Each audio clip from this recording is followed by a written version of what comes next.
Hi, it's Dre Griggs with Obsidian Wisdom. Today we'll be answering the question, what's the best way to save money for retirement? When it comes to your retirement and how much money that you need, that is a question that I think is on top of everyone's mind.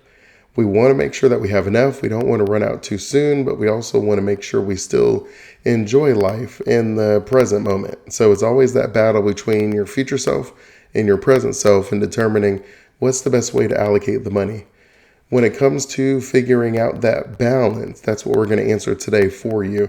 We'll give you 4 strategies and maybe even a 5th bonus one to make sure that you know what's the best way to save your money for retirement. Most entrepreneurs and families worry about money, so we created the Wisdometric framework to help you eradicate financial stress, generate a passive income, and build a prosperous retirement strategy. First, when you are trying to figure out what's the best way to save money for retirement, it always makes the most sense to start with your plan. And usually the plan is going to come down to a couple of your goals. So you have to know your numbers. So some things that you'll want to know is, A, how much money am I going to invest each month, each year into my retirement? How am I going to increase that amount? So let's say you're like, okay, well, Dre, I have a pretty good amount of debt that I'm still working on, or my kids are still young, right? There's just lots of stuff going on that the money is already being stretched to. So maybe we start at 5% or 10%. And if that's the case, that's fine. We simply need in the plan how you're going to increase how much money you put away for your retirement each year.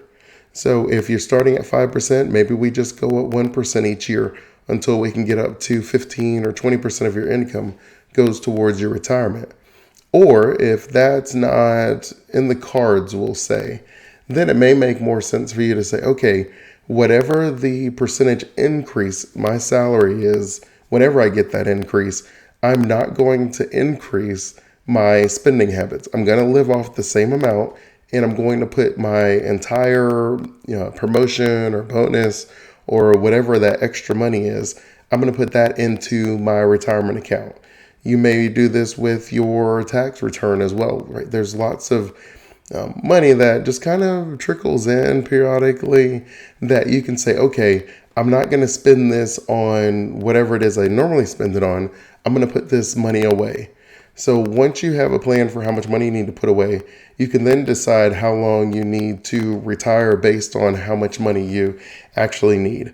So there's lots of ways for you to figure out how much money you actually need to be able to retire. I mean, some of them will say just multiply however much you make annually by 25% or 25 times. So just 25x. And so what would happen is, let's say you make $100,000 a year, then if you multiply that by 25 times, then you would need $2.5 million. And so that would be your number that you need.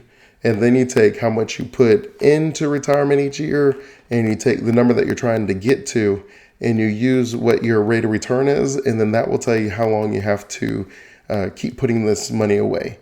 And then you have your plan. And so now you're ready to decide what's the best way for me to get this number now that I know how much I want to put away each year, when I'm going to retire, and my overall rate of return. So you can play around with the rate of return number, and you can say, okay, if I need 10%, then I'd have to work, 30 years. If I can get 20%, then I can cut that number significantly lower.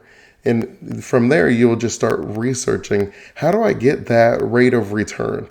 There are some accounts where you'll be able to have access to lots of investments. And then there's some that you won't really be able to get as much access. As beneficial as your 401k or 403b or one of those accounts that you get through your employer can be when it comes to like the match and getting the extra money and things like that, you may not be able to get the return that you want to retire at the certain age that you want. And if that's the case, then you'll need to be deciding between, am I going to get this money and I'm going to put it in my own personal IRA or my own personal Roth account? Because if I do, then I'll be able to make sure that I have a higher rate of return that I'm looking for so I can retire at the certain year that I want. And then you'll want to just check out the fees.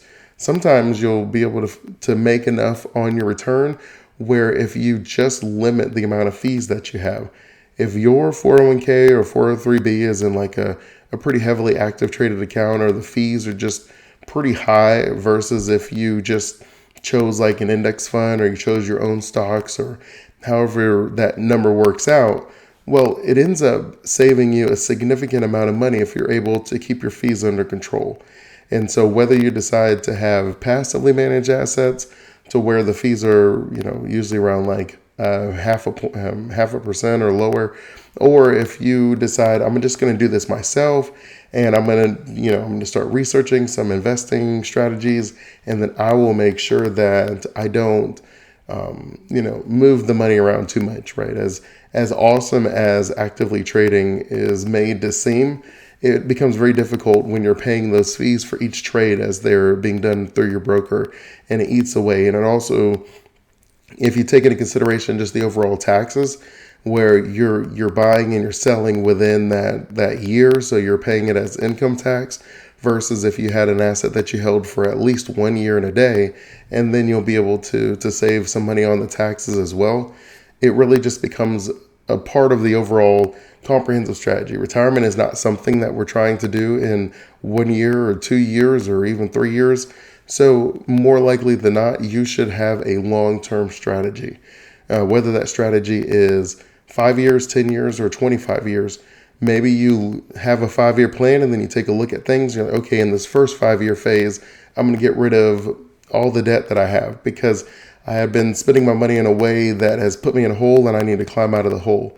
And then in the next 5 years, after you got rid of all your debt, maybe you'll say, okay, now I'm going to put a significant portion of my income into my investments. I started with a smaller amount as I was getting rid of my debt. Now I can, increase that amount significantly, and then you can go from there. And when it comes to you figuring out just the overall best way for you to save for retirement, you're going to want to make sure that you follow whatever your plan is. That's the whole reason that we put the plan together. So when you have the plan and then you're able to know what your number is, now you're able to make the investment choices. Okay, well, I have this amount of time and I have this amount of return that I need. I have this amount of income that I have to increase, and then you just follow the plan. But if you look every 5 years just to make sure, okay, I'm not messing anything up in the sense that I don't want to just set it and literally forget it, because there's going to be some, ideally your investments are making you money. And as your investments are making you money, then you're going to want to be shifting and reallocating some of your money to make sure that you're maintaining the original plan that you made. And what I mean is, let's say that you decided, okay, I'm going to have 50% of my money in stocks and equities.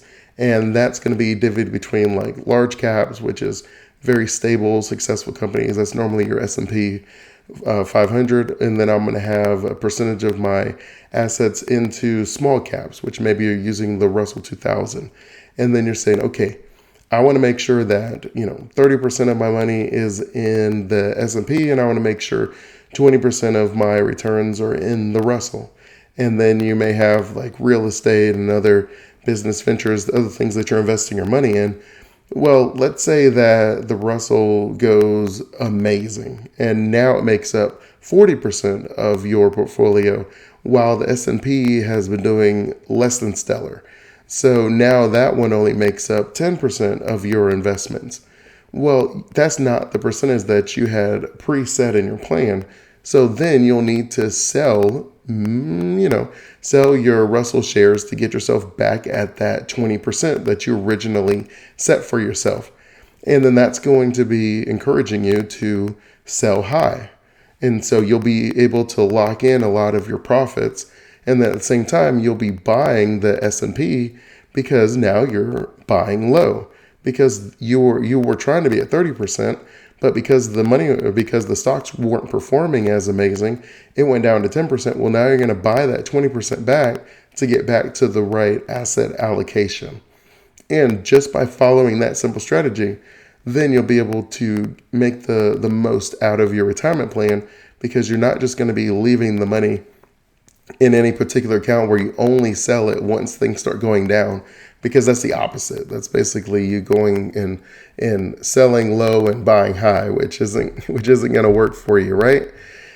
So from there, you'll just choose the investments. You'll see which ones make the most sense for you with the horizon. Value investing, if you're choosing your own. Mutual funds, if you like actively managed funds, but you want to be mindful of the fees, or passively managed index funds. You really have lots of options available to you. You just want to simply choose. If you're choosing stocks, I would say 20 to 30 would be a good number for you to diversify your portfolios by, and then you'll make those allocations. And then you just want to get rid of any more of the human decision-making factor. And what I mean is you just want to have it automatically done. And so you want to say, okay, I'm going to be putting in, a certain percentage of my income each year. I want to make sure that that number is what's happening. I don't want to have to manually transfer my money over to my investments. I want to just make sure that that money goes on its own. So if you set it up automatically where every single paycheck, whatever that percentage is a year that you need, if you divide that by the number of paychecks you get a year, then put that amount into your investment account. And then that amount can get automatically allocated towards the investments that you're looking for. And then you'll set yourself up for more success. And then the last tip I'm going to have for you is it's usually a good idea to have more than one retirement account. Remember, these accounts are designed to solve a specific problem, to give you a specific benefit. Whether you're going to have a tax benefit today or whether you're going to have a tax benefit in retirement, whether you are looking to lower your overall taxes or whether you want to make sure that your money keeps up with inflation, whatever your overall goal is, there's different benefits with each type of retirement plan. If you start with your employer-sponsored plan, your 401k, your 403b, and then you contribute up to the match, but then you may open your own Roth because you said, okay, I have a pretty good amount of my money that's going to pre-tax, but I would like to make sure some of my money at retirement isn't going to be taxed in the future.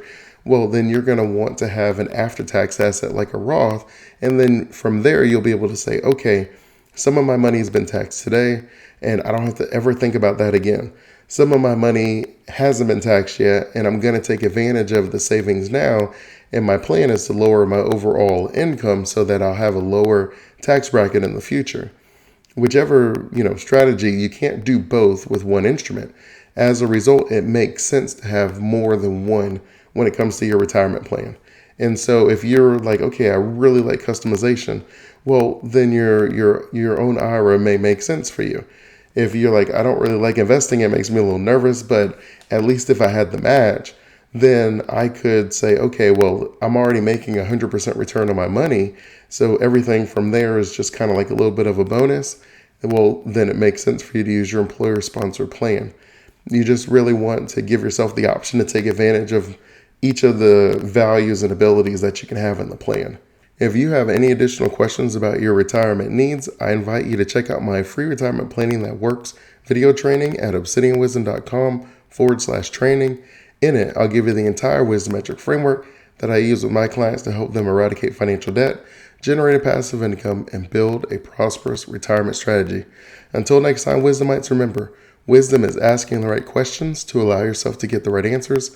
Keep asking those questions, and you will keep getting those answers. Continue blessings.